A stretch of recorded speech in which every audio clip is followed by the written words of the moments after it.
Ang estratehikong pag-atras sa West Philippine Sea, mismong ang China ang nagbaklas ng 7 taong ginastos sa pagtatayo, 7 kumpol ng lumulutang na istruktura at 15 oil rig na nagkakahalaga ng halos 10 bilyon na naglaho sa loob lamang ng 48 oras. Nagulantang ang buong mundo, pinilit ng Pilipinas ang China na umatras. Ngunit, ang tunay na gulat ay matatagpuan sa isa pang detalye. Ang totoo, isang Rear Admiral ng Chinese Navy ang nagmungkahi ng pag-atras. Ang 48 na oras na puno ng tensyon at kaguluhan na parang isang palabas ay isisiwalat na ngayon. Maaga 3 araw na nakalipas, isang pangyayaring hindi pa nangyayari ang naganap sa pinag-aagawang karagatan sa pagitan ng 2 bansa sa West Philippine Sea. Ang kabuuan ng 7 kumpol ng lumulutang na istruktura at 15 malalaking oil rig na inabot ng China ng 7 taon para itayo ay tuluyang binaklas sa loob lamang ng 48 oras. Iyon ay ang halagang o 70 bilyon na ibinuhos ng China sa karagatang ito. Lahat ay naglahong parang bula sa isang gabi lamang. Ang mas nakakagulat pa, ang eksenang ito ay inere ng live ng 47 bansa sa harap ng mga kamera ng mga malalaking pandaigdigang ahensya ng balita at pati na rin ng PTV. Ang mga dambuhalang tugboat ng China ay tahimik na kinaladkad ang sarili nilang mga istruktura at pagkatapos ay naglaho patungo sa kanluran. Ito ay isang makasaysayang sandali. Isang banyagang commentator ang napabulalas. Ang China ay kinailangang sumuko sa Pilipinas sa West Philippine Sea, even now after the event. Ano ang nangyari sa loob ng 48 oras na iyon? Paano nagawa ng Pilipinas, isang bansang mas maliit ng 18 beses ang ekonomiya kaysa China, na paatrasin ang superpower na ito? Ang pangalan ko ay Deng Huaiming. Ako ay isang Rear Admiral na naglingkod ng 22 taon sa People's Liberation Army Navy at kasalukuyan ay isang Senior Strategic Analyst sa Naval Strategic Research Institute sa Shanghai.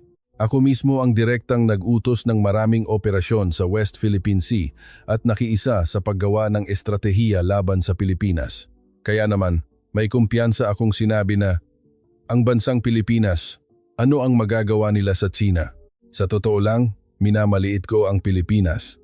Mayroon lamang silang 160 barko pandigma, hindi man lang kalahati ng East Sea Fleet namin. Ang kanilang gross domestic product ay 1,011 lamang ng sa amin. Ang antas ng pag-asa ng kanilang ekonomiya sa China ay 25%. Ang kalkulasyon ay napakalinaw. Walang sapat na lakas ang Pilipinas para direktang lumaban. Sa huli, kailangan nilang umupo sa negotiating table. Ito ang pinaniniwalaan ko, ngunit ang 48 oras na iyon ay yumanig sa buong 22 taon ng aking karera sa militar. Ikuwento ko sa inyo ang mga direktang nasaksihan ko. Ito ang tala-arawan na nagtatala ng 48 oras kung saan ang isang Rear Admiral ng Chinese Navy ay unang beses nagpahayag ng paggalang sa Pilipinas. 10 araw na ang nakalipas noong Martes sa malaking hall ng Naval Strategic Research Institute sa Pudong, Shanghai. Nakatingin ako sa malaking screen. Isang dambuhalang satellite image ang tumakip sa buong dingding. Ang sentro ng West Philippine Sea na tinatawag naming Huaihai ay pinalaki. 7 maliwanag na punto ang kitang-kita. Iyon ang aming mga lumulutang na istruktura. Yong'an-e, ang unang istruktura para sa aquaculture na inilagay noong 2018, may diameter na 71 m, katumbas ng taas ng 20 palapag na gusali. Yong'an-si, ang pangalawang istruktura na inilagay noong nakaraang taon, may diameter na 70 meters, kalahati ng laki ng football field, at ang management station na nagpapahintulot sa paglapag ng helicopter at paghimpil ng mga tauhan, kasama ang 4 na auxiliary structures at 15 oil rig. Lahat ay itinayo isa-isa sa loob ng 7 taon.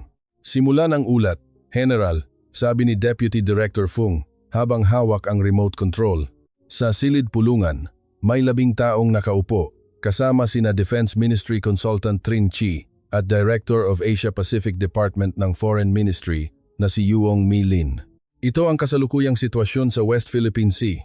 Nagbago ang screen, isang pulang dashed line ang pumalibot sa mga istruktura. Nagpadala muli ang Pilipinas ng formal na protesta. Hinihiling nila ang pagbaklas at sa pagkakataong ito, nagsumite pa sila ng resolusyon sa kanilang kongreso. Ilang tawa ang umalingaw-ngaw. Protesta na naman? Sabi ni Trin Chi habang nakakrus ang braso. Mula 2018 hanggang ngayon, pang ilang beses na yan, ang alam lang nila ay magprotesta. Tumango ako, ganyan nga. Nang ilagay namin ang Yong-an-e, nagprotesta rin ang Pilipinas. May pahayag ang Foreign Ministry, may kondena ang Kongreso, at malawakang pagbabalita sa media, ngunit hanggang doon lang, walang aktwal na aksyon. Ulit-ulit ang pattern na ito sa loob ng 7 taon. Nagdaragdag kami ng istruktura, nagpoprotesta sila, binabaliwala namin, at sa huli, tumatahimik ulit sila. Ganito rin ang mangyayari ngayon. Tumayo ako, lumapit sa screen, hawak ang laser pointer. Una, tingnan natin ang lakas ng Philippine Navy. Click. Lumabas ang isang chart na naghahambing ng puwersa ng hukbong dagat. Bilang ng barko, pandigma. Ang kabuuan ng Chinese Navy ay 780 barko. Ang East Sea Fleet lang ay 280 barko. Ang Philippine Navy, 160 barko. Napakalinaw ng numero. Mga modernong missile frigate at corvette. Mayroon tayong 8, ang Pilipinas ay may 3. Mga submarine. Mayroon tayong 79. Kasama na ang conventional. Ang Pilipinas, 6. Mayroon tayong nuclear submarine, sila wala. Gumaan ang pakiramdam sa silid. Hindi nagsisinungaling ang mga numero. Kung titingnan ang gross domestic product, mas lalong nagiging malinaw ang lahat. Next slide. China, 118 trillion USD. Pilipinas, 400 billion USD. Ang pagkakaiba ay halos 45 beses. Bakit? 10 beses ang sinabi natin. Tanong ng isang batang mananaliksik. Iyan ay military standard, sagot ko. Ang ating defense budget ay 290 billion USD. Sa Pilipinas ay 4.7 billion USD. Higit 6 na beses ang pagkakaiba. Bukod pa rito, mayroon tayong nuclear weapons. Ibinaba ko ang pointer. Ang konklusyon ay napakasimple. Hindi kayang makipagsabayan ng Pilipinas sa atin ng direkta. Imposible sa pisikal na aspeto. Itinaas ni Director Uong Milin ang kamay. Iwanan muna ang militar. Paano naman ang ekonomiya? Ang kakayahan ng Pilipinas na maghiganti. Magandang tanong. Iyan ang sentro. Click. Lumabas ang chart tungkol sa antas ng pag-asa ng Pilipinas sa pag-export sa China. 25% ng exports ng Pilipinas ay papunta sa China. Tayo ang pinakamalaking trading partner nila. Seafood, tela, agricultural products, batteries, electronics. Kailangan nilang ibenta sa atin ang lahat ng ito para mabuhay. Kaya, kung magmamatigas ang Pilipinas, magpapataw lang tayo ng restriksyon sa importasyon tulad noong sa insidente ng Missile Defense System. Tumahimik ang silid pulungan. Ang insidente ng Missile Defense System. Noong 2016, nang mag-install ang Pilipinas ng Missile Defense System na bigay ng US, nag-isip kami ng katulad na insidente sa nakaraan. Noon, nagpatupad kami ng paghihiganti sa ekonomiya, pagbabawal sa importasyon ng ilang produkto ng Pilipinas, paglimita sa mga turista, pagsasara ng mga malalaking supermarket ng Pilipinas sa China. Ano ang resulta? Nagbagsakan ng mga duty-free shops ng Pilipinas. Bumaba ng husto ang kanilang cultural content exports. Gumuho ang ekonomiya ng Pilipinas. Nakangiting sinabi ni Trinchi. Ano ang ginawa ng Pilipinas noon? Tumahimik at naghintay na alisin natin ang pagbabawal, hindi ba? Tama, mariin kong sinabi. Ang Pilipinas ay umaasa sa atin sa ekonomiya at mahina sa militar. Kaya isa lang ang sagot. Ang mga mata sa silid ay nakatingin sa akin. Magpoprotesta ang Pilipinas at pagkatapos ay unti-unting tatahimik tulad ng ginawa nila sa loob ng 7 taon. Ipagpatuloy natin ang plano at magdagdag pa ng istruktura. Kumpletuhin ang 12 kumpol ng istruktura sa susunod na taon at hawakan ng mahigpit ang West Philippine Sea. Isang palakpakan ang umalingaw-ngaw. Bumalik ako sa aking upuan at naisip, ano ang magagawa ng Pilipinas? Hindi ba nila nakikita ang katotohanan? Sa sandaling iyon, bumukas ang pinto ng silid pulungan. Tumakbo papasok ang kalihim. Kagyat na ulat. Lahat ng mata ay napunta sa kanya. Ang kalihim ay humihingal. Philippine Navy. Inutusan nila ang Missile Frigate Squadron na BRP Lapu-Lapu FF 777 na pumunta sa West Philippine Sea. Nagkagulo ang silid. Missile Frigate Squadron? Anong ibig sabihin? Tanong ni Trinchi. Frigate BRP Lapu-Lapu FF 777, BRP Gabriela Silang FF 778 at 2 corvette kasama ang 2 submarine ay patungo sa West Philippine Sea. Napakunot noo ako. Squadron ng barko pandigma. Pagpapakita lang iyan ng lakas. Sa pinakamahabang, aatras sila pagkatapos ng 2 araw. Ikinumpas ko ang kamay. Nag-aalangan na tanong ni Deputy Director Fung. Ngunit, General, ang BRP Lapu-Lapu ay ang pinakabago. Kamakailan lang inilagay sa serbisyo, hindi ba? May balita na may kakayahan itong ballistic missile defense. Ballistic missile defense? Ano ang kinalaman niyan sa istruktura sa dagat? Ngumiti ako ng may pagdududa.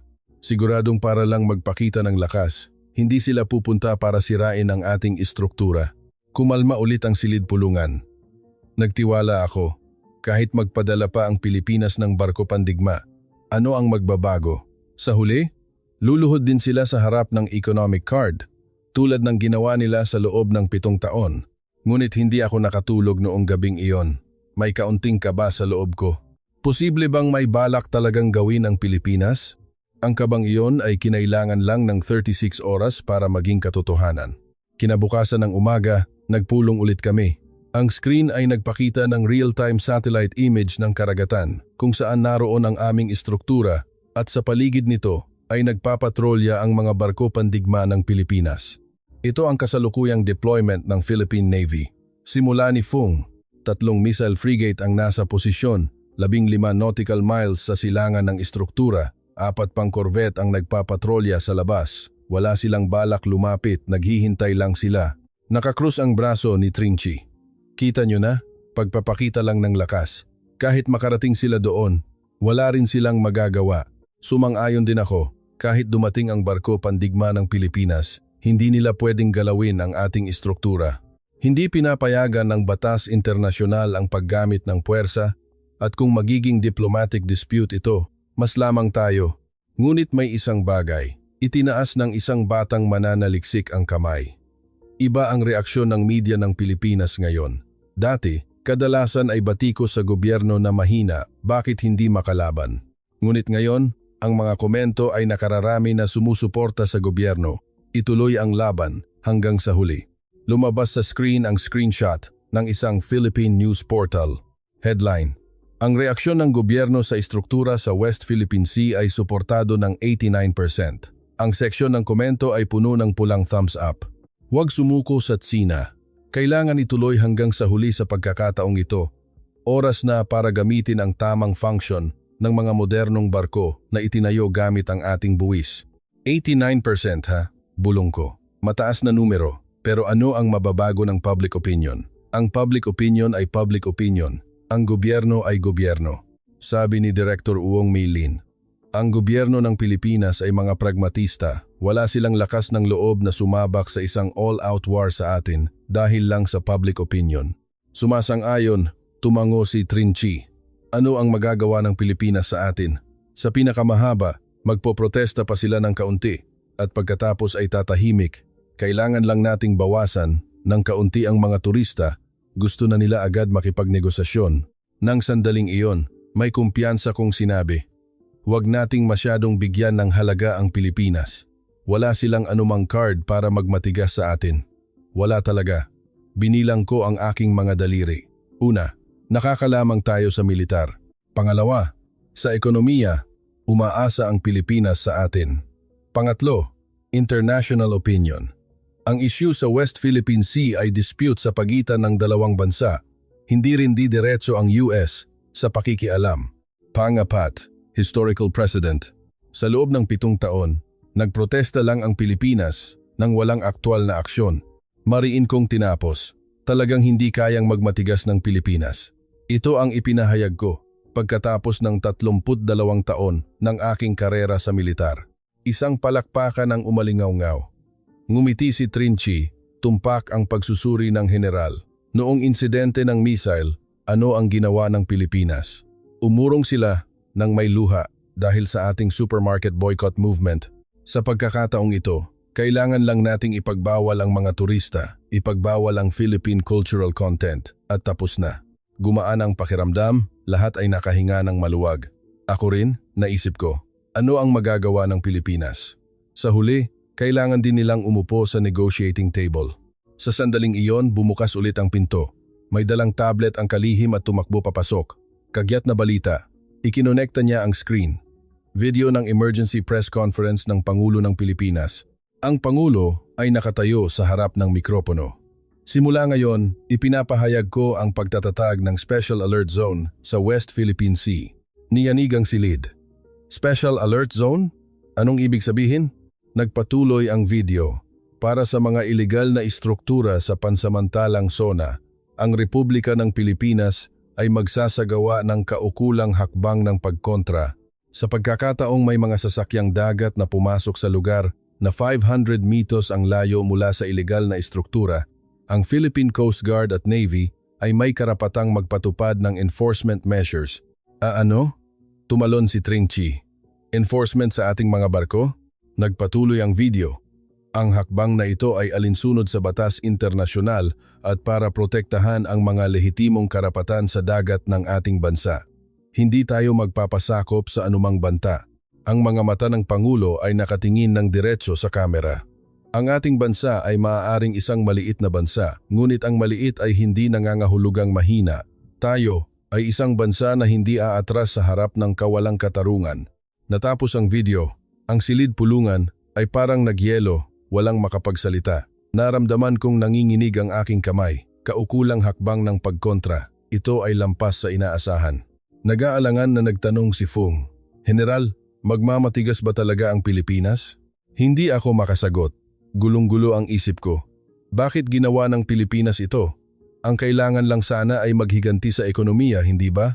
Bakit kailangan umabot sa ganoong kalayo? Pinukpok ni Trinchi ang mesa. Pagpapakita lang yan ng lakas. Sa tingin niyo ba maglalakas loob ang Pilipinas na galawin ang ating barko? Alam nila na magdudulot iyon ng problema sa internasyonal na komunidad. Oo, sumang-ayon si Uong Milin. Pahayag lang iyan para maging malakas. Sa katotohanan, hindi nila magagawa. Kung maghiganti tayo sa ekonomiya, guguho ang ekonomiya ng Pilipinas. Tumango ako. Tama, hindi maglalakas loob ang Pilipinas na kumilos ng totoo. Pagpapakita lang iyan ng lakas. Ngunit sa isang sulok ng aking puso, nag-aalala ulit ako. At pagkatapos lamang ng 6 na oras, ang pag-aalalang iyon ay naging katotohanan. Alas 8 ng gabing iyon, isang kagyat na tawag mula sa Ministry of Defense sa Beijing. Sumakay ako sa night flight. Sa loob ng 2 oras na paglipad, isa lang ang iniisip ko. Hindi maglalakas loob ang Pilipinas na kumilos ng totoo. Pananakot lang iyan. Kailangan silang sumuko kapag naghiganti tayo sa ekonomiya. Bandang hating gabi, dumating ako sa underground situation room ng Ministry of Defense sa Beijing. Pagbukas pa lang ng pinto, agad na dumating ang tensyon. 5 malalaking screen, bawat isa ay nagpapakita ng iba't ibang larawan, satellite, real-time surveillance camera, mga international news channel, at ang gitnang screen ay nagpapakita ng real-time image ng West Philippine Sea. Huminto ako. Hindi ako makapaniwala sa nakita ko. Ano yan? Bulalas ko. Sa screen, ang mga barko pandigma ng Philippine Navy. Ngunit hindi ang inaasahan ko. Ibang-iba. Ang missile frigate BRP Lapu-Lapu FF-777 na dambuhala na may habang 170 meters ay nasa gitna. Sa tabi nito ay ang BRP Gabriela Silang FF-778 at sinundan ng 4 na corvette. Ang fleet na ito ay dahan-dahang lumalapit sa aming mga istruktura. Lumalapit sila, ulat ng isang tauhan ng situation room. Kasalukuyang 8 nautical miles ang layo mula sa istruktura. Ang tinatayang oras ng pagdating ay 40 minuto pa. Ano? Sigaw ni Trinchi. Naroon din siya sa silid. Talaga bang lumalapit ang Pilipinas? Opo, lumalapit sila sa stable speed na 12 knots. Tinitigan ko ang screen. Hindi maaari, hindi maglalakas loob ang Pilipinas na lumapit. Ngunit ang larawan ay hindi nagsisinungaling. Hindi huminto ang Philippine Fleet. 7 nautical miles, 6 nautical miles, 5 nautical miles. Lumapit sila. Ang ating mga Coast Guard vessels ay nasa lugar na iyon. 3 ang nagpadala ng warning communication sa Philippine Fleet. Ano ang sagot nila? Ito ang tugon mula sa panig ng Pilipinas. Pinalabas ang tugon. Ang Philippine Navy ay nagpapatupad ng lehitimong karapatan. Upang matiyak ang kaligtasan ng mga sasakyang dagat, pinapayuhan namin ang ibang mga barko na magbago ng ruta, niyanig ang silid pulungan. Ang Pilipinas? Sinabihan ng Philippine Navy ang Chinese Coast Guard. Umalis kayo? Hindi ka tanggap-tanggap. Bulong ni Trinchi. 4 nautical miles, 3 nautical miles, mas lumalapit ang Philippine Fleet. Sa sandaling iyon, isang bagong larawan ang lumabas sa katabing screen. Isang malaking patrol vessel ng Philippine Coast Guard ang humaharang sa harap ng bow ng aming Coast Guard vessel. Gaano nakatagal ang standoff na ito? Sa kasalukuyan, ito na ang ika-8 oras. 8 oras? Hindi ako makapaniwala sa naririnig ko. Hinarangan na kami ng Philippine Coast Guard sa loob ng 8 oras? Opo, mariin silang hindi umaatras. At mayroon pang resupply vessel na dumating para magpalit ng shift. Nalamigan ang likod ko. Hindi lang ito basta protesta. Talagang kumilos na ang Pilipinas. Lumapit si Fung at bumulong. General, nakita mo na ba ang international media? International media. Pinayagan ng Pilipinas ang media ng 47 bansa na pumunta sa pinangyarihan. Simula bukas, magkakaroon ng live broadcast. Dumagundong ang puso ko. Live broadcast. Ibig sabihin, ang sitwasyong ito ay magaganap sa ilalim ng pagsubaybay ng buong mundo. Anuman ang piliin naming gawin, lahat ay mairerehistro. Ito ay sinadya, sabi ni Fung. Inihanda ng Pilipinas ang international public opinion war mula pa sa simula. Gusto nila tayong itulak sa mahirap na sitwasyon. Natigilan ako, tiningnan ko ulit ang screen. Ang Philippine Fleet ay huminto sa layong 1 nautical mile. Ang aming istruktura ay nasa harapan na nila at nagsimula silang magbantay doon. Parang sinasabi nila, nandito kami. At hindi kami aatras. Sa 22 taon ng aking karera sa militar, nasaksihan ko na ang maraming standoffs sa East China Sea sa Taiwan Strait. Ngunit hindi pa nangyari ang ganito. Ang Pilipinas, ang maliit na bansang iyon, ay nakikipagsabayan sa China nang walang pag-urong. Noong gabing iyon, umupo ako sa isang upuan sa sulok ng Situation Room, nakatingin sa screen hanggang umaga. Hindi gumalaw ang Philippine Fleet, hindi rin makaatras ang aming Coast Guard vessels. Sa matinding standoff na iyon, sa unang pagkakataon, naisip ko, mali ba ako? Minamaliit ko ba ang Pilipinas? 10:00 ng umaga, nang magsimulang lumiwanag, isang bagong ulat ang inihain. Ang mga reporter ng mga malalaking pandaigdigang ahensya ng balita at PTV ay sumakay na sa barko pandigma ng Pilipinas.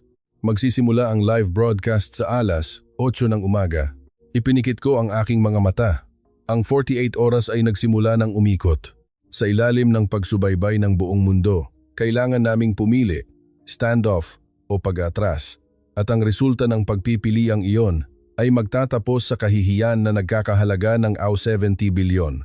1 oras bago magsimula ang live broadcast, ang Situation Room ng Ministry of Defense sa Beijing ay parang isang battlefield. Nagtatakbuhan ang mga tao, walang tigil ang pagring ng telepono, sabay-sabay na nagpapakita ang screen ng mga news channel ng iba't ibang bansa. Nakatayo ako roon, hawak ang tasa ng kape, hindi kumukurap. General, tumawag ang Foreign Ministry, inabot ni Fung ang telepono. Ang boses ni Director Uong Milin ay umalingaw-ngaw. General Tueng, mas komplikado ang sitwasyon kaysa sa iniisip natin. Ano ang ibig mong sabihin? Inabisuhan ng Pilipinas ang US. Maaari nilang dalhin ang sitwasyong ito sa UN Security Council. United Nations? Opo. At ang US State Department ay naghahanda ng isang pahayag patungo sa pagsuporta sa Pilipinas. Nanginginig ang tasa ng kape sa aking kamay. Pakikialam ng US. Hindi pa tapos. Bumaba ang boses ni Uong Milin. Kumikilos din ang Foreign Ministry ng Pilipinas. May impormasyon na maglalabas sila ng joint statement ngayon. Pilipinas kasama ng sino? Hindi pa sigurado, ngunit mataas ang posibilidad na European Union. Ang EU ay kakampi ng Pilipinas. Ibinaba ko ang telepono, natigilan. EU ay kakampi ng Pilipinas.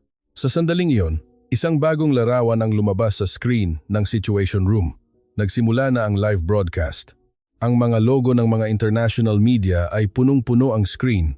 Isang anchor ang may hawak na mikropono at sa likod niya ay ang West Philippine Sea. Ang larawan ay kinunan mula sa deck ng Philippine Missile Frigate. Nasa deck ako ng BRP Lapu-Lapu, FF 777 ng Philippine Navy, sabi ng anchor. Sa likod ko ay ang mga offshore structures na inilagay ng China. Ipinapahayag ng gobyerno ng Pilipinas na ito ay ilegal na istruktura. Umiikot ang kamera patungo sa istruktura. Yongan-i, isang dambuhalang istruktura ng bakal na nakatayo sa dagat.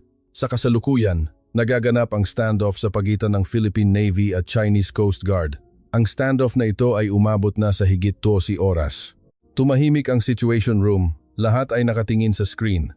12 oras, hindi umurong ang Pilipinas. Sa unang pagkakataon, kinailangan kong aminin. Hindi ito pagpapakita lang ng lakas, talagang kumikilos ang Pilipinas. Sabi ni Trinchi sa tabi ko, maaari silang magtiis, ngunit ano ang balak nilang gawin sa huli? Kung gagalawin nila ang ating istruktura, iyon ay act of provocation, magiging issue internasyonal ang paggamit ng puwersa. Tama, tumango ako. Gaano man katigas ang Pilipinas, hindi nila pwedeng baklasin ang ating istruktura gamit ang sarili nilang kamay. Iyon ay hayagang paggamit ng puwersa. Sa huli, negosasyon pa rin ang kahahantungan. Sumang-ayon si Trinchi, gumagawa sila ng presyon para makakuha ng mas magandang kondisyon. Kailangan lang nating manatiling matatag. Kung magmumungkahi ang Pilipinas ng negosasyon muna, doon natin ibibigay ang ating kondisyon. Sa sandaling iyon, isang bagong breaking news ang tumawid sa screen. Balitang sikat. Inaasahang maglalabas ng kagyat na talumpati ang Pangulo ng Pilipinas. Talumpati na naman? Kumunot ang noo ko. Ang screen ay lumipat sa imahe ng barko pandigma ng Pilipinas. Ang Pangulo ay nakatayo sa harap ng mikropono. Mga kababayan at mga manonood sa buong mundo, matatag ang boses ng Pangulo. Ngayon, nais kong linawin, hindi tayo makikinegosasyon. Nagkagulo ang situation room. Ano? Hindi makikipagnegosasyon? Nagpatuloy ang Pangulo. Ang mga ilegal na istruktura ay kailangang baklasin. Hindi ito paksa para sa negosasyon. Ito ay mga istruktura na itinayo ng ilegal sa ating karagatan. Nag-zoom in ang kamera sa mukha ng Pangulo. Hindi tayo magpapasakop sa anumang presyon. Kung magkakaroon ng economic retaliation, tatanggapin namin. Naghanda na kami, ngunit hindi namin isusuko ang aming karagatan. Biglang tumibok ng malakas ang puso ko. Tumatanggi ang Pilipinas, makipagnegosasyon, at sinasabing tatanggapin nila pati ang economic retaliation. Ito ay isang senaryo na hindi ko kailanman naisip. Hindi maaari, bulalas ni Trinchi. Babalak ba ang Pilipinas na makipag-economic war sa atin? Iyan ay suicidal act. Ngunit ang susunod na sinabi ng Pangulo ay mas nakakagulat. Kasabay nito, ngayon, opisyal na isusumite ng aming gobyerno ang sitwasyon sa West Philippine Sea sa UN Security Council. UN Security Council. Ginawa na ng Pilipinas itong issue internasyonal at pinayagan ng aming gobyerno ang media ng 47 bansa na i-video ng live ang buong pinangyarihan. Ang buong mundo ay nagbabantay sa sitwasyong ito. Ang katotohanan ay hindi maitatago. Natapos ang talumpati. Ang situation room ay tahimik. Naramdaman kong nanginginig ang aking mga paa. Napaupo ako sa upuan. Umabot na sa ganito ang Pilipinas. Kailangan kong tanggapin ng tapat. Mali ang pagtatasa ko sa Pilipinas. Ang bansang iyon na tumahimik pagkatapos ng 7 taon ng protesta ay nagbago na ng ganito. Sa sandaling iyon, lumapit si Fung at bumulong, General, ito ang pinakabagong data tungkol sa public opinion sa Pilipinas. Inabot niya ang tablet. Approval rating ng gobyerno, 91%. 91%? Opo, tumaas mula 89% kahapon. Ang mamamayan ng Pilipinas ay nagbibigay ng napakalaking suporta sa gobyerno. Tinitigan ko ang numero, 91%. Ibig sabihin nito, halos ang buong bansa ay nagkaisa. Iyon ay pagpapakita ng kagustuhang magtiis kahit pa magkaroon ng economic retaliation. Hindi lang ito desisyon ng gobyerno, ito ay desisyon ng buong mamamayan ng Pilipinas. Sa sandaling iyon, sa unang pagkakataon, nakaramdam ako ng takot. Maaari tayong manalo sa pamamagitan ng lakas militar. Maaari tayong magbigay ng presyon sa pamamagitan ng lakas ekonomiya. Ngunit paano mo babaliin ang will ng buong bansa? Ika-6 na oras ng live broadcast, mas nagiging komplikado ang sitwasyon. Ang mga kamera ng mga malalaking ahensya ng balita at PTV ay nakatutok ng diretso sa West Philippine Sea. Ang Philippine Fleet ay nananatiling matatag sa kanilang posisyon. Hindi makaatras ang aming Coast Guard. Ang matinding standoff ay inere ng live sa buong mundo. General, may problema. Nagmamadaling lumapit si Fung. Anong problema? Impormasyon tungkol sa BRP Lapu-Lapu, FF 777. Mali ang pagtatasa natin. Anong mali? Inabot ni Fung ang tablet. Warship Performance Analysis Report. Ang BRP Lapu-Lapu ay ang pinaka-advanced na missile frigate ng Pilipinas. Kamakailan lang inilagay sa serbisyo, alam ko iyan. Ngunit hindi lang ito ordinaryong frigate, tense ang mukha ni Fung. Ang barko na ito ay nilagyan ng pinakamodernong missile interception system ng US. Sa kasalukuyan, US at Pilipinas lang ang may teknolohiyang ito. Napatingin ako, ano ang kinalaman niyan sa istruktura sa dagat? Walang direktang kinalaman, ngunit binaba ni Fung ang boses. Ang presensya ng barko na ito rito ay nangangahulugang inihanda na ng Pilipinas ang kanilang pinakamahusay na puwersa. Ang pinakamahalagang barko ay ipinadala rito. Ang mga numero ay bumilis sa aking isip.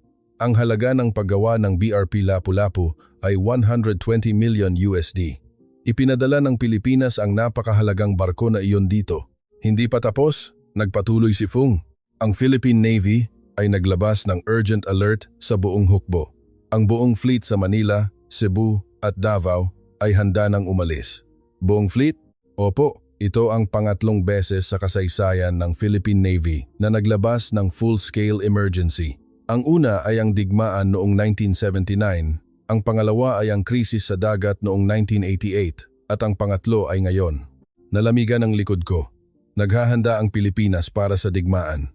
Bakit sila umabot sa ganito? Bulong ko. Para lang sa ilang istruktura. Marahil, maingat na sinabi ni Fung. Para sa Pilipinas, hindi na ito issue ng istruktura. Issue na ito ng national pride. Sila ay napag-iwanan natin sa loob ng 7 taon. Kung hindi sila lalaban ngayon, sa tingin nila ay mapag-iiwanan na sila ng tuluyan. Hindi ako nakapagsalita. Sa sandaling iyon, isang bagong larawan ang nagsimula sa katabing screen. Real-time news site ng Pilipinas, puno ng pula ang section ng komento.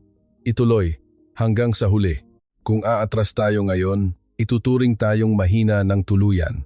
Suporta sa Armed Forces of the Philippines, huwag kalimutan ang kahihiyan noon tumutukoy sa mga nakaraang insidente. Sabi ni Fung, napakalakas ng public opinion. Hinihimok ng mamamayan ng Pilipinas ang gobyerno. Huwag umurong. Tinitigan ko ang screen.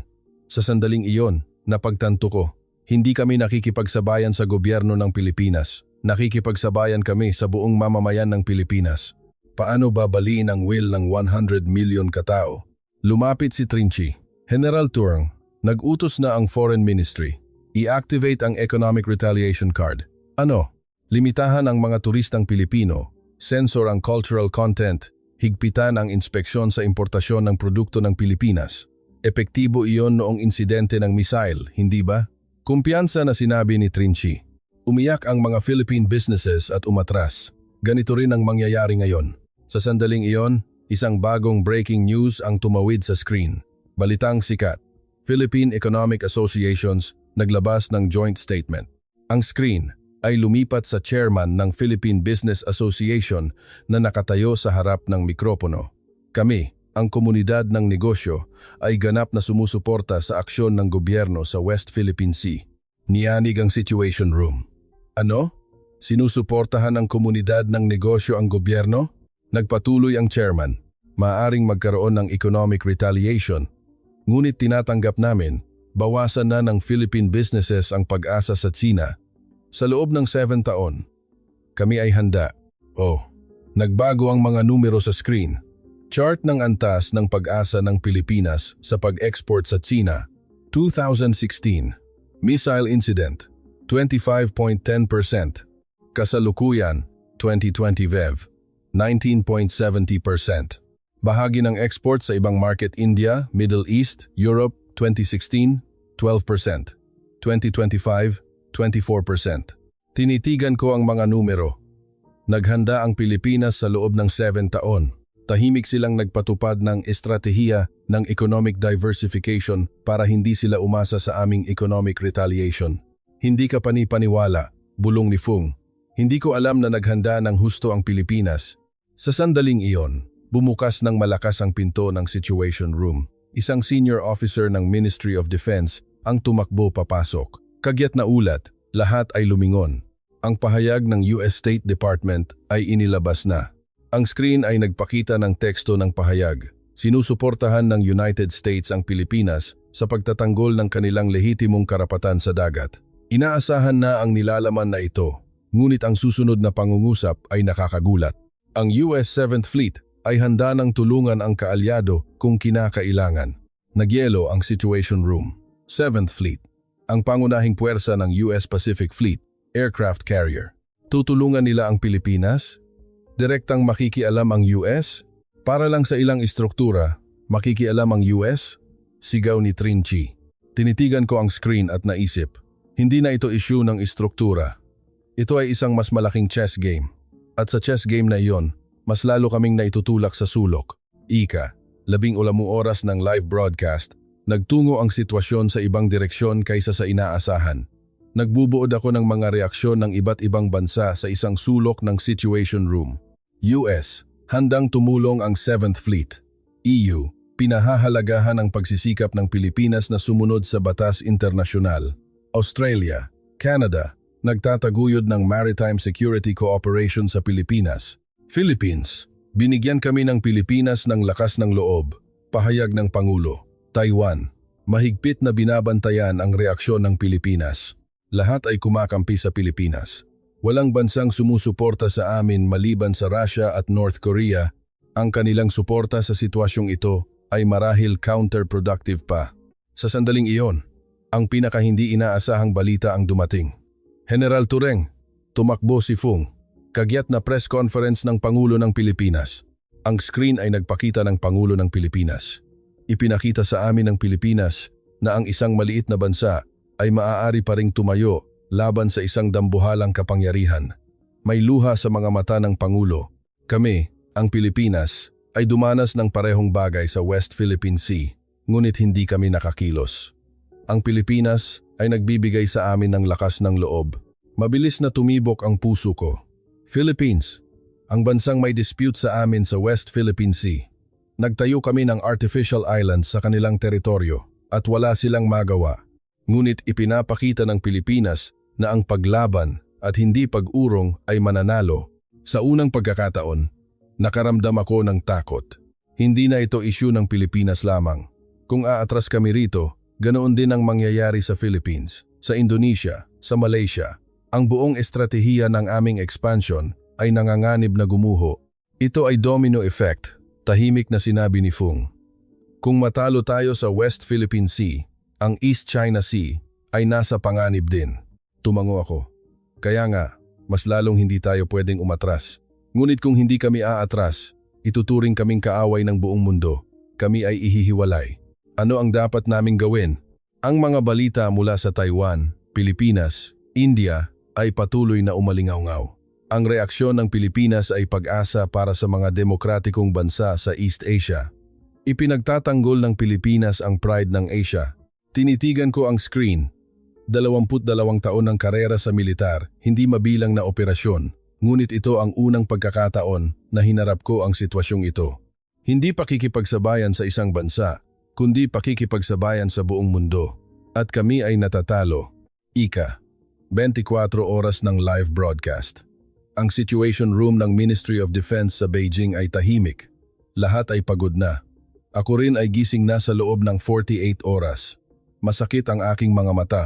Ang screen ay nagpapakita pa rin ng real-time image ng West Philippine Sea. Ang Philippine Fleet ay hindi pa rin gumagalaw. Pinoprotektahan ang kanilang posisyon. 24 oras, hindi sila umurong ng isang hakbang. Kahanga-hanga, bulong ni Fung sa tabi ko. Hindi ba sila napapagod? Siguradong pagod, sagot ko. Ngunit magpapalit sila ng shift at magtitiis. May resupply vessel na dumating. Sa sandaling iyon, isang bagong eksena ang lumabas sa screen. Ang resupply vessel ng Philippine Navy ay lumalapit sa BRP Lapu-Lapu. Nagdadala sila ng mga supplies, nagpapalit ng crew, at bumabalik. Lahat ay sistematiko. Naghanda ang Pilipinas para sa isang matagalang labanan. Tingnan mo, itinuro ni Fung ang screen. Ang mga kahon ay ibinaba. Sa isang kahon, nakasulat, para sa mga bayani ng West Philippine Sea. Suporta mula sa mga kababayan. Iyan ay civilian supplies, sabi ni Fung. Ang mamamayan ng Pilipinas ay nagpadala ng instant noodles, kape at mga sulat ng paghihikayat. Lahat ay ipinadala sa barko pandigma. Tinitigan ko ang eksena na iyon. Ang mga kahon ng instant noodles, ang mga sulat ng paghihikayat. Maliliit na bagay, ngunit napakalaki ng kahulugan. Ibig sabihin nito, 100 million katao ang nasa likod nila. Sa sandaling iyon, bumalik ang alaala at 30 taon na ang nakalipas. Noong young officer pa ako, sumali ako sa isang exchange program sa Pilipinas sa loob ng 1 taon. May kaibigan akong Philippine Navy officer na ang pangalan ay Marcos. Isang araw, inanyayahan niya ako sa kanilang bahay para maghapunan. Ang kanyang ama, na dumanas ng digmaan, ay naroon din. Nagtanong ang matanda, "Galing ka sa Tsina, apo? Mas malaki ang inyong bansa kaysa sa amin ng maraming beses." "Opo, ang populasyon ay 14 beses na mas malaki." Tumango siya at sinabing, "Maliit kaming bansa. Kailangan naming maghanap ng paraan para mabuhay sa pagitan ng mga malalaking bansa. Ngunit tandaan mo, may isang paraan para mabuhay ang maliliit na bansa." "Ano po, lolo?" "Huwag kailanman lumuhod." Napakalakas ng tingin ng matanda. "Ang pagluhod ng isang beses ay pagluhod habang buhay, kaya hindi kami luluhod. Mas mabuting mamatay kaysa lumuhod." Ang mga salita 30 taon na ang nakalipas ay nagiging katotohanan ngayon sa aking harapan. Hindi lumuhod ang Pilipinas. "General," ang boses ni Fung ang nagpabalik sa akin sa realidad. "Hindi maganda ang mukha nyo. Ayos lang ba kayo?" "O, ayos lang ako," umiling ako. Sa sandaling iyon, bumukas ang pinto ng Situation Room. Isang officer ng Ministry of Defense ang pumasok, madilim ang mukha, kagyat na pulong. Lahat sa conference room. Lumipat kami sa malaking conference room. Ang mga pinuno ng militar at mga diplomatic officials ay nakaupo. Mabigat ang hangin. Nagbukas ang Minister of Defense. Buod ng sitwasyon. Ang screen ay nagpakita ng kasalukuyang sitwasyon. Sa kasalukuyan, mayroon tayong 3 pagpipilian. Pagpipilian 1, matigas na standoff. Magdagdag pa ng barko pandigma, direktang makipagsabayan sa Philippine Fleet. Panganib, posibilidad ng biglaang labanan makakaakit ng pakikialam ng US. Pagpipilian 2, panatilihin ang status quo. Ipagpatuloy ang standoff, hintayin na umatras ang Pilipinas muna. Panganib, tataas ang presyon ng international public opinion, long-term war, na hindi pabor sa atin. Pagpipilian 3, estratehikong pag-atras. Baklasin ang bahagi o lahat ng istruktura, maghanap ng diplomatic solution. Panganib, mawawalan ng face, domino effect sa West Philippine Sea. Tumahimik ang silid-pulungan. Si Trinchi ang unang nagsalita. Pagpipilian 1, kailangan tayong maging matigas. Kung tayo ay overpower dito, tapos na ang lahat. Umiling si, uwang mailing. Masyadong mapanganib ang pagpipilian 1. Kung makikialam ang US, hindi na natin makokontrol. Kung gayon, pagpipilian 2. Magtiis lang. Nagtiis na tayo ng 24 oras. Gumanda ba ang sitwasyon? Mas lalong lumalala ang international opinion. Nagsimula ang debate. Tahimik akong nakinig. Ang mga numero ay umiikot sa aking isip. 7 kumpol ng istruktura, 17 oil rig, 7 taon ng pamumuhunan, 70 bilyon at ang mga mata ng 4 bitipong bansa, US 7th Fleet, Philippine Navy, suporta ng Philippines, Taiwan, India, 91% na suporta ng mamamayan ng Pilipinas. Tapos na ang kalkulasyon. "General Tiong, ano ang inyong opinyon?" Tiningnan ako ng minister. Tumayo ako. Ang aking opinyon ay pagpipilian 3. Nagkagulo ang silid-pulungan. "Ano? Pag-atras?" Sigaw ni Trinchi. "Ibig mong sabihin ay pagsuko sa Pilipinas?" "Hindi. Iyan ay estratehikong pag-atras." Kalmado kong sinabi. Tinitigan ako ng lahat. Ngayon, ang ating kalaban ay hindi ang Pilipinas. Itinuro ko ang screen. US, EU, Australia, Philippines, Taiwan, India. Ang buong mundo ay kumakampi sa Pilipinas. Nakikipaglaban tayo sa buong mundo. Tumahimik ang silid-pulungan. Pumili ng pagpipilian 1, makikialam ang US. Kung magkakaroon ng biglaang labanan, iyon ay digmaan. Kaya ba nating manalo sa digmaang iyon? Walang sumagot. Pumili ng pagpipilian 2, hindi aatras ang Pilipinas. 91% ng mamamayan ang sumusuporta. Kaya nilang magtiis ng buwan-buwan. Samantala, magiging kaaway tayo ng buong mundo. Huminto ako ng bahagya at nagpatuloy. Pagpipilian 3, estratehikong pag-atras. masasaktan tayo sa face. Ngunit tatapusin natin ito sa halagang U70 bilyon na loss. Mas mabuti kaysa digmaan. Mas mabuti kaysa international isolation. Ngunit, tutol ni Trinchi, paano ang East China Sea? Kung aatras tayo rito, sasalakayin tayo ng Philippines at Pilipinas. Tama? Tumango ako. Ngunit mas mabuti nang umatras at mag-restructure kaysa lumaban at matalo ngayon. Kailangan nating magpalipas ng oras. Tumahimik ang silid pulungan. Tinitigan ako ng minister. General Tueng, 33 taon ka ng militar. Talaga bang nagmumungkahi ka ng pag-atras? Ipinikit ko ang aking mga mata at binuksan. Ang mga salita ng matandang Pilipino, 30 taon na ang nakalipas ay umalingaw-ngaw ulit. Ang paraan para mabuhay ang maliliit na bansa. Huwag kailanman lumuhod. Tinupad ng Pilipinas ang kanilang salita at kailangan naming pumili sa harap niyan. Opo, sagot ko. Seryoso ako.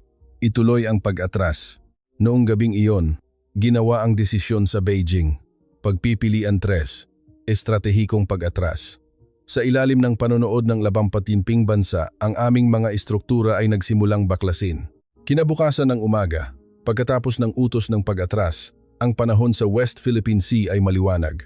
Asul ang langit, tahimik ang dagat. 7 kumpol ng istruktura, 17 oil rig. Ang bunga ng 7 taon, nagkakahalaga ng Go70 bilyon, nakatayo sa dagat, at sa paligid nito ay lumilipad ang mga helicopter ng 87 bansa. Binantayan ko ang eksenang ito sa Situation Room ng Beijing. 5 screen, lahat ay nagpapakita ng parehong eksena. Ang aming mga tugboat ay lumalapit sa istruktura. Nagsimula na ang pagbaklas. Isang banyagang commentator ang nagsabi, ang Tsina ay nagbabaklas ng mga offshore structures na inabot sila ng 7 taon para itayo. Ito ay isang makasaysayang sandali. Ang makasaysayang sandali na iyon ay tumusok ng diretso sa aking puso. Sa screen, ang unang tugboat ay lumapit sa oil rig. Nagsimula ang mga trabahador na hilahin ang mga rig, 1, 2, 3. Ang mga rig ay isa-isang ikinakarga sa barko. Nagbago ang screen. 2 malaking tugboat ang lumapit sa Yong'an-e, 70 meters na parang 20 palapag na gusali.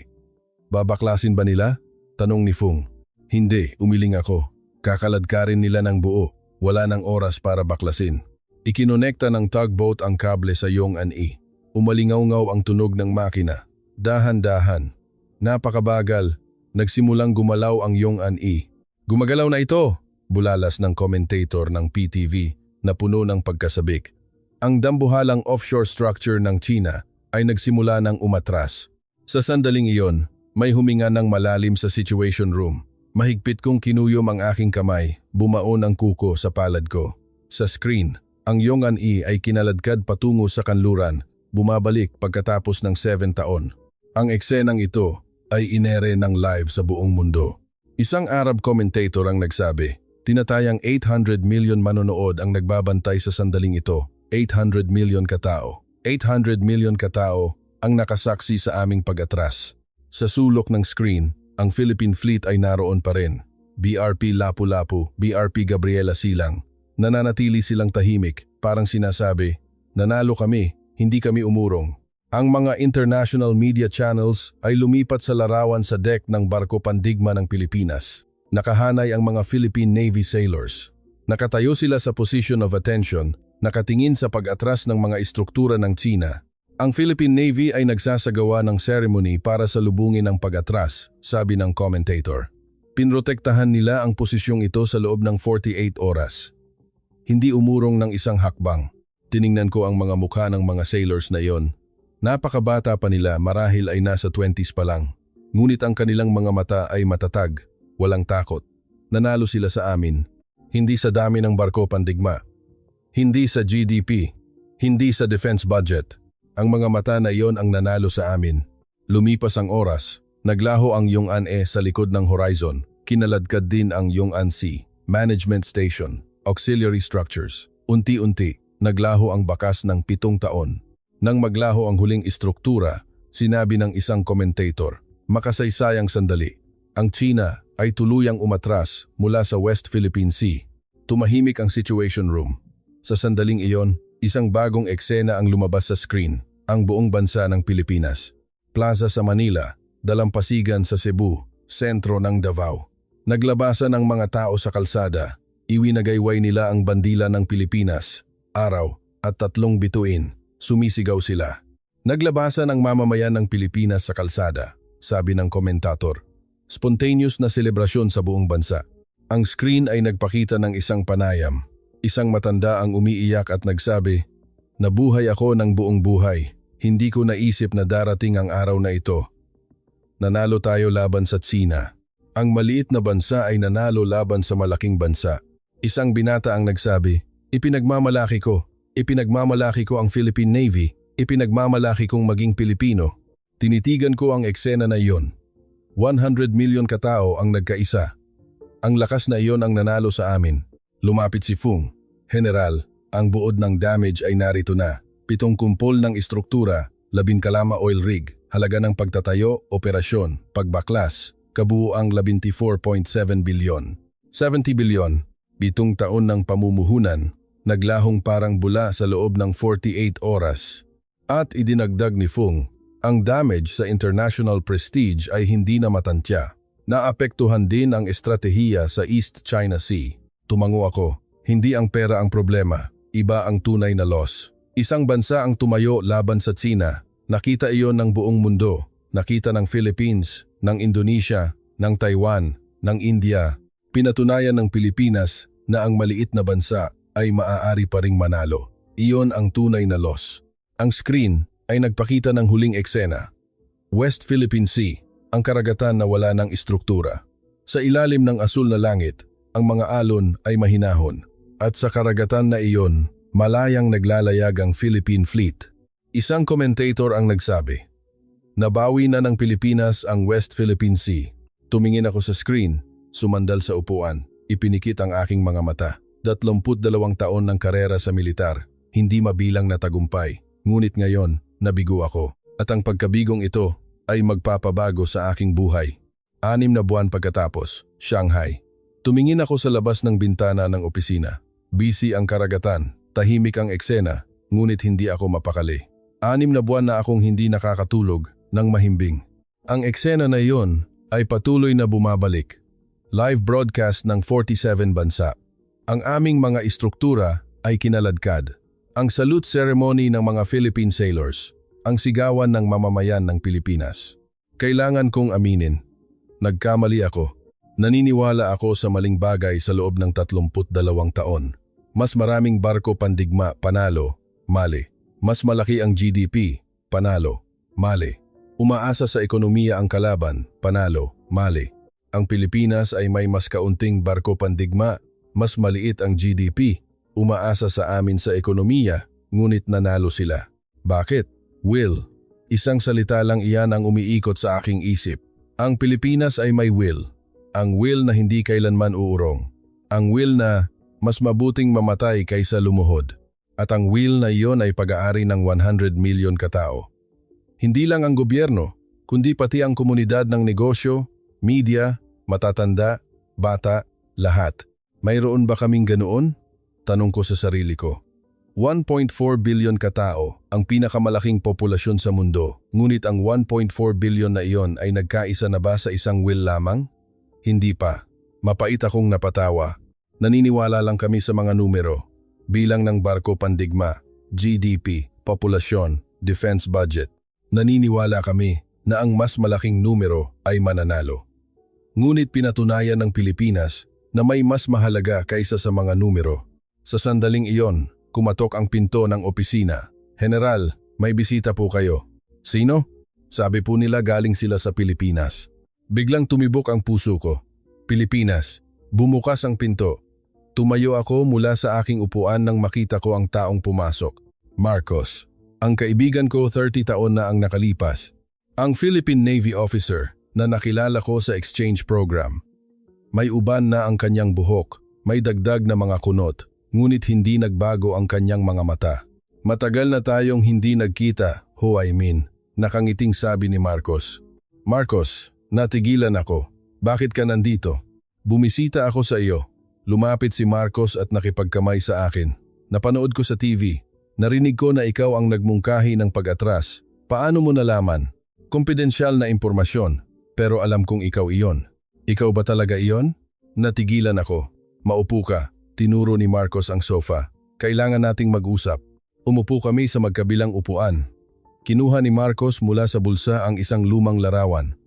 Larawan 30 taon na ang nakalipas, magkatabi kami ni Marcos. 2 batang officers. Naaalala mo pa? Naalala ko. Pumunta ako sa bahay niyo noon. Oo, nagluto si tatay ng hapunan. Naaalala mo pa ba ang sinabi niya? Tumango ako. Ang paraan para mabuhay ang maliliit na bansa. Huwag kailanman lumuhod. Tama, tumango si Marcos. Sinabi ni tatay bago siya namatay. Marcos, nakipaglaban ako sa digmaan. Ang henerasyon niyo ay kailangang lumaban sa ibang paraan. Ngunit may isang bagay na hindi magbabago. Hindi ka pwedeng lumuhod. Ganyan tayo mabubuhay. Tahimik akong nakinig. Sa West Philippine Sea ngayong insidente, ang ginawa namin ay pagtupad sa sinabi ni tatay, sabi ni Marcos. Hindi kami lumuhod. Nakakatakot ba? Sa totoo lang, napakakatakot. Takot sa retaliation ng China, takot gumuho ang ekonomiya. Lahat ay nag-aalala. Ngunit hindi kami umurong. Hindi umurong. Tumingin si Marcos sa labas ng bintana. Alam mo kung bakit? Dahil ang pag-atras ay katapusan. Ang pagluhod ng isang beses ay pagluhod habang buhay. Tumango ako. Huaymin. Tumingin ng diretso sa akin si Marcos. Bumisita ako para magpasalamat sa iyo. Salamat para saan? Iminungkahi mo ang pag-atras. Kung wala ka, baka nagkaroon ng digmaan. Maraming tao ang mamamatay. Wala akong masabi. Kailangan mo rin ng lakas ng loob. Isang militar na 22 taon, na tulad mo, hindi madaling magmungkahi ng pag-atras. Ngunit ginawa mo ang tamang desisyon. Kaya, salamat sa iyo. Naluha ako. Isang officer ng kalabang bansa ang nagpapasalamat sa akin. Marcos, dahan-dahan kong sinimulan. May gusto rin akong sabihin. Ano? Humihingi ako ng tawad. Para saan? Para sa pagmamaliit sa Pilipinas. Tahimik na nakinig si Marcos. Sa loob ng 32 taon, palagi kong iniisip na ang Pilipinas ay maliit, mas mahina kaysa sa amin. Kung itutulak namin, aatras kayo. Iyan ang pinaniniwalaan ko. Yumuko ako. Nagkamali ako. Lubusang nagkamali. Hoaymin. Sa pagkakataong ito, naliwanagan ako. Ang tunay na lakas ay hindi ang mga numero, hindi ang dami ng barko pandigma, hindi ang GDP, hindi ang populasyon. Tumingin ako ng diretso kay Marcos. Iyon ay will. Ang will na hindi kailanman umurong. At mayroon yan ang Pilipinas. Dahan-dahang tumango si Marcos. Tulad ng sinabi ni tatay. Tama ang tatay mo. Tahimik kaming umupo sandali. 30 taon na hindi nagkita, 2 officers ng 2 bansa. Ngunit sa sandaling iyon, matanda kaming magkaibigan. Tumayo si Marcos. Kailangan ko nang umalis. Flight ko pabalik sa Manila bukas na. Busy ah. Oo, busy. Iniabot ni Marcos ang kamay. Kinuha ko. Huhaimin. Magkikita tayo ulit sa sitwasyon ng kapayapaan ha. Oo, sigurado. Binuksan ni Marcos ang pinto. Naghahanda ng lumabas. Ngunit huminto, lumingon at sinabing, may isa pa. Ano iyon? Sabihin mo sa mga kababayan mo na may mga tao pa rin sa China na tulad mo. Mga taong kayang gumawa ng tamang desisyon. Tumango ako. At tatandaan din namin na hindi lahat ng China ay kaaway. Na maaari kaming magkaintindihan bilang mga tao. Ngumiti si Marcos at lumabas. Sumara ang pinto. Nakatayo ako sa tabi ng bintana. Sinundan ang sasakyan ni Marcos. Papalayo hanggang sa tuluyan itong naglaho. Ang tunay na lakas ay hindi ang mga numero, iyon ay will. Ang will na hindi kailanman uurong. Noong araw na iyon, natutunan ko ang pinakamahalagang aral sa loob ng 22 taon ng aking karera sa militar mula sa isang maliit na bansa, ang Pilipinas. 6 na buwan pagkatapos, nagbago ang mundo. Ang 48 oras ng Pilipinas ay hindi lang isang pangyayari. Nagsimula na ang domino effect. Philippines. 2 buwan pagkatapos ng insidente sa West Philippine Sea, pinalakas ng gobyerno ng Philippines ang mga barko pandigma sa pinag-aagawang karagatan. Ipinahayag ng Pangulo, ipinakita sa amin ng Pilipinas na ang maliit na bansa, kung hindi uurong, ay mananalo. Hindi rin kami uurong. Indonesia, Malaysia. 3 buwan pagkatapos, pinalakas ng Indonesian Navy ang pagpapatrolya sa mga hilagang isla. Sabi ng Indonesian Defense Minister, ang reaksyon ng Pilipinas ay aral para sa lahat ng bansa sa Asia. Taiwan. 4 na buwan pagkatapos, nagpahayag ang Taiwanese Navy ng plano na magtayo ng 6 na bagong patrol vessels. Sabi ng Pangulo, poprotektahan namin ang aming karagatan tulad ng Pilipinas, India. 5 buwan pagkatapos, nag-organisa ang Indian Navy ng joint exercise sa Indian Ocean. Kasosyo, Pilipinas, Australia, US. Tinawag ito ng media na West Philippine Sea Effect. Ang 48 oras ng Pilipinas ay nagpabago sa buong Asia.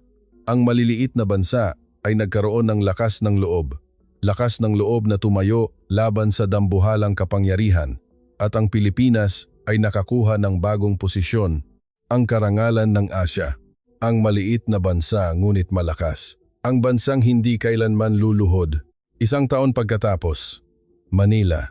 Bumisita ako sa Pilipinas sa ilalim ng isang academic exchange program, opisyal, para dumalo sa seminar tungkol sa maritime security. Ngunit ang totoong dahilan, makita si Marcos. Nagkita kami sa isang coffee shop sa Manila. Sa tabi ng bintana, tanaw ang ilog. Salamat sa pagdating, inabutan ako ni Marcos ng iced coffee, may kasamang Filipino cultural detour. Matagal na tayong hindi nagkita. 6 na buwan lang. Ang 6 na buwan ay napakatagal na. Ngumiti kami. Ang Manila ay nagbago ng husto kumpara noong 30 taon na ang nakalipas, sabi ko. Noon, ang lugar na ito ay bukid pa. Oo, kami ang nagtayo nito, sabi ni Marcos. Ang henerasyon ni tatay ay nagsimula sa mga guho, 50 taon na ang nakalipas. Sinira ng digmaan ang lahat. Nagtayo sila ulit mula sa wala. Kahanga-hanga. Walang kahanga-hanga, sabi ni Marcos. Wala lang kaming ibang pagpipilian. Kailangan naming tumakbo ng mas mabilis para mabuhay. Sabi ni tatay, Marcos, ang maliit na bansa ay may 2 pagpipilian. Lumuhod o tumakbo ng mas mabilis. Pinili naming tumakbo ng mas mabilis. Tumango ako. Ang insidente sa West Philippine Sea noon ay ganoon din. Hindi kami nanalo dahil malakas kami.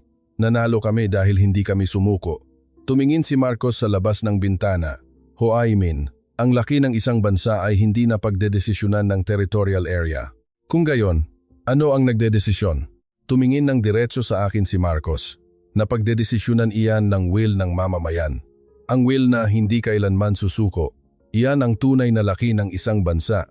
Ikinintal ko ang mga salitang iyon sa aking puso. Ang will ng mamamayan. Iyan ang laki ng bansa. Salamat sa iyo, Marcos. Para saan? Para sa pagtuturo sa akin. Isang bagay na hindi ko alam bilang isang militar na 32 taon na. Ngumiti si Marcos. Magkaibigan tayo, hindi ba? Magkaibigan.